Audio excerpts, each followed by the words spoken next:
Working in Multiples, Printmaking, ARU 330 Studio Thinking by Isaiah Paul. The categories are carved blocks and plates, stamping, stencils, and screen prints. As I began to set up my materials, I reflected on the price. I was asked some essential questions about lino cuts. The most important is that you know by cutting into the substrate, you can vary the surface design, which will result in the print having a contrasted image made from raised surfaces. On the left, I have my preliminary sketch. On the right, I have an example of the lino cut carving in process. As I used the tools, I was aware that the linoleum print needed to be applied with force to cut out the shape that you wanted. Because the tools were sharp, I wouldn't recommend younger students working on this form because of the dangers. The various ways the materials could be used included a depth of carving. For example, you can carve deep lines, which the end result becomes a more contrasted negative shape. Or when you use styrofoam, depending on how tightly packed it is, it will vary the texture results, creating more variety. This is an example of a planned design that I reworked from my past. I wanted to do so in order to create more texture. How did I do this? By including varying degrees of lines and strokes. From there, I decided to print several copies and label them as additions. This is an example of a reduction print I did. Before I was ready to start, I had to wash off the linoleum block that I used prior from the pink color, and then I applied the second color, which was blue. I like the way this turned out as it applied to making my concept look more like a dreamlike state. This is an example of an alternative print that I chose to do. One way that I chose an alternative approach was to go back over my print with pen to add elements that weren't there. When I pulled the original print away from the block, I saw what looked to be chewed out bubblegum lettering from the linoleum.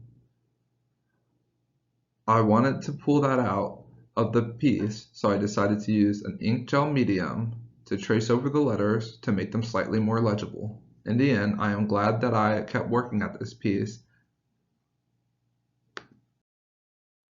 This is an example of another alternative print. Using a combination of materials, I experimented printing with various pressure on the same substrate to get a gradient effect. After I printed the original design, I layered into the design with Sharpie and ink. Styrofoam test plate. Styrofoam is very impressionable. Carving into thicker styrofoam presented more of a challenge when I began because it started flaking.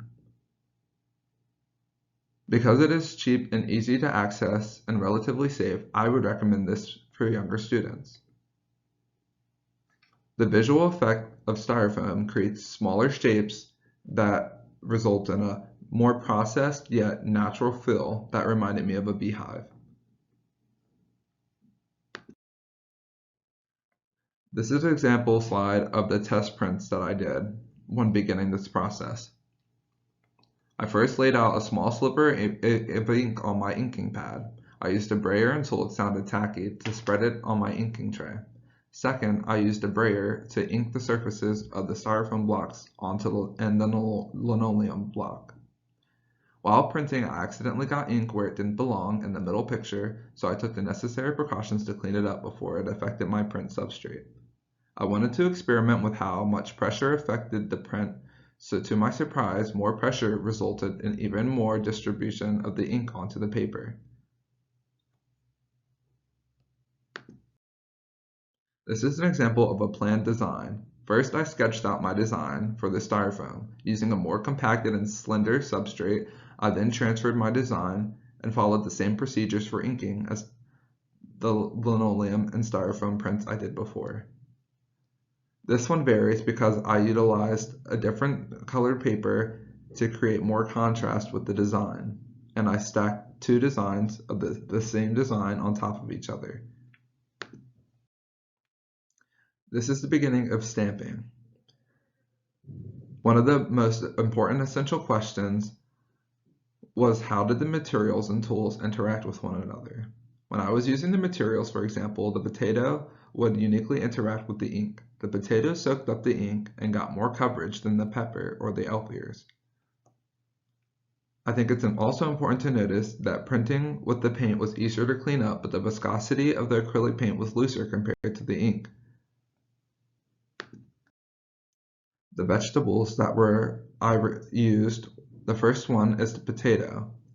Each quality of the vegetables was unpredictable. Each one had its own characteristics that made it fun to print with. When I printed using the potato, I wanted to test different pressures. To my surprise, the potato ended up producing a wonderful texture that was subtle yet intriguing.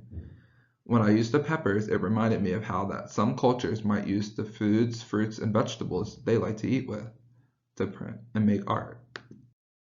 The leaf is an example of a found object that I used that I wanted to use so that I could get a symmetrical design. When I started exploring with the amount of ink that I needed to use, I found that medium was the best amount to let the texture shine through without getting muddled down. I continued to try various techniques using vegetables. Using a separate sheet of paper, I wondered what it would be like if I carved into the potato and printed on top of the original color. First, I printed using the potato and red paint. I washed off the ink and proceeded to carve onto the potato. Then I used two separate techniques to apply yellow ink. The first one was dabbing the yellow onto the surface of the potato, which gave the results on the left image. The image on the right is the result of mixing two paints together, red and orange. These are an example of found objects that I used, and I was experimenting with composition.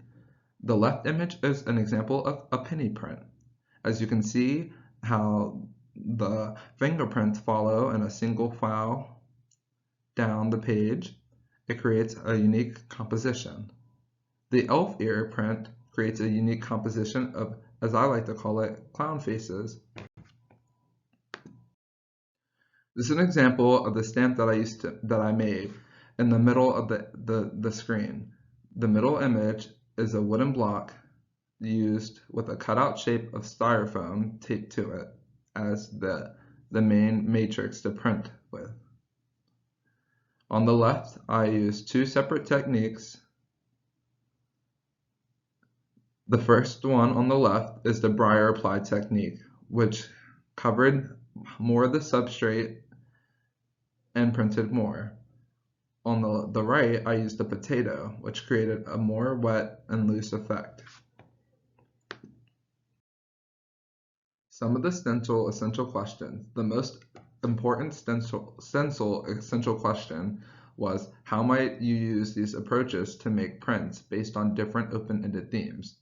I think it's important to note that especially with the paper cutout method, it is easy to incorporate icons and symbols within these designs.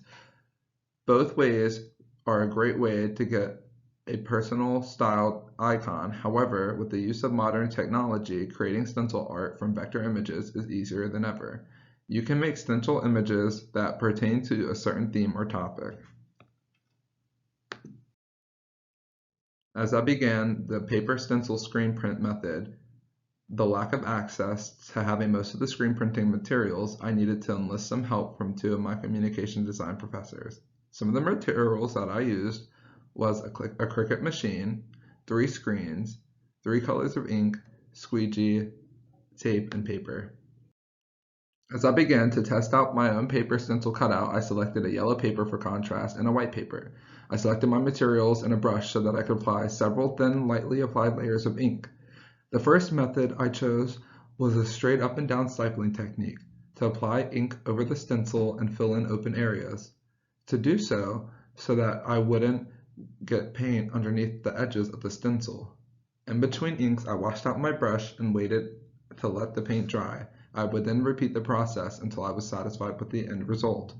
The second method I chose was to apply my paint with the blob technique, which was a little bit more carefree, which also resulted in a really nice technique. This was an example of the positive stencil technique. I'm glad that the edges came out really nice. This is an example of the negative paper stencil print. The next time I try this method, I will make sure that the edges are covered. This is another example of this positive stencil print. During my stencil making workshop at the Fall Art Education Conference on Friday, 11/19/2021 at Kutztown University, I began planning a design that we would make for an art assignment. I began documenting the ways that I could experiment using this stencil. As I was using the stencil, we used sharp X-Acto knife blades. Safe classroom practices were in place, and I made sure to keep my hand above the blade in the opposite direction I was cutting. This was to make sure I would not harm my hands when using the tool. This is the final example of the stencil design.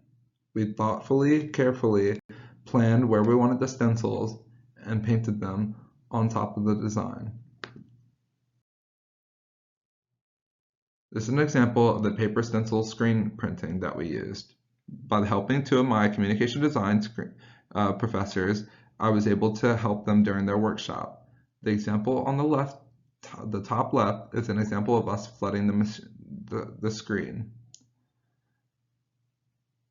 In the first image, and the second image on the top right is an example of us pulling the screen, which requires pressure. This is an example of us experimenting with paint. After we made our first print, we applied paint on top and waited for it to dry. The drying process was very involving, and it's important to note that too much heat can allow for paint bubbles to form. This method was nice because it allowed for multiple prints. For my entire exploration into the materials, I found that my chewed up linoleum print to be the most interesting because of the textured print that it created.